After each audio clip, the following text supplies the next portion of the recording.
Slide. Kevin Moore, videographer of the Freddie Gray beating, deli worker, Baltimore, Maryland. Just a glance.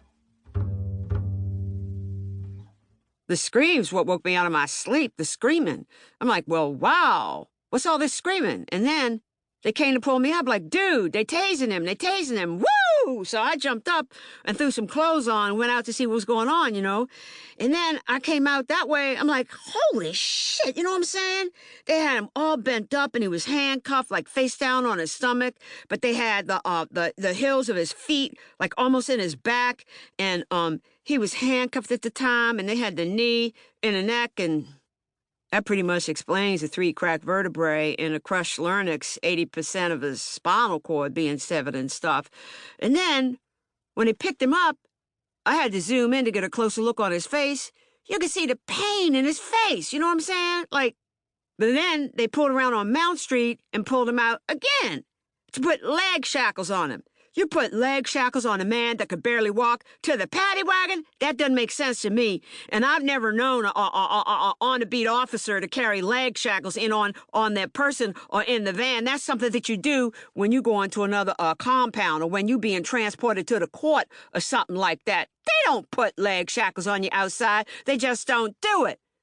So you put leg shackles on a man that can't walk, then you toss him back in the paddy wagon like a dead animal, you know what I'm saying? Then you don't even put a seatbelt on him. So basically, he's handcuffed, shackled, sliding back and forth in a steel cage, basically, because that's it's not padded back there. I don't know why everybody seems to say, it's padded. No, it's not padded. It's about as padded as that outside of that van. It's ridiculous how bad they hurt that man. I mean, come on. A crushed larynx. Can you do that to yourself? 3 cracked vertebrae. Can you do that to yourself? Can you sever 80% of your own spinal cord, you know what I'm saying, in the back of a paddy wagon, shackled and handcuffed, no less? I just wish you could see how they had him. So I'm like, man, this shit is just crazy, man. They just don't care anymore. Man, it's crazy. Man, I just feel like we need to record it, you know what I'm saying? We need to get this word out that this thing is happening.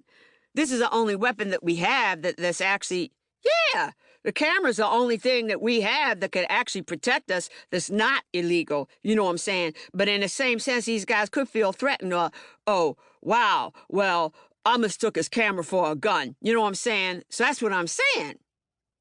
Like I said, no, I hadn't really filmed anything before. I've been known for filming, you know what I'm saying? But that time, I was like, man, somebody has to see this. You know what I mean?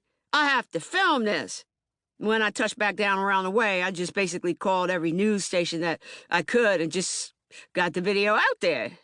Mainstream 13, 45, 11, New York Times, Russia Today. I don't even speak Russian, but, I did the interview.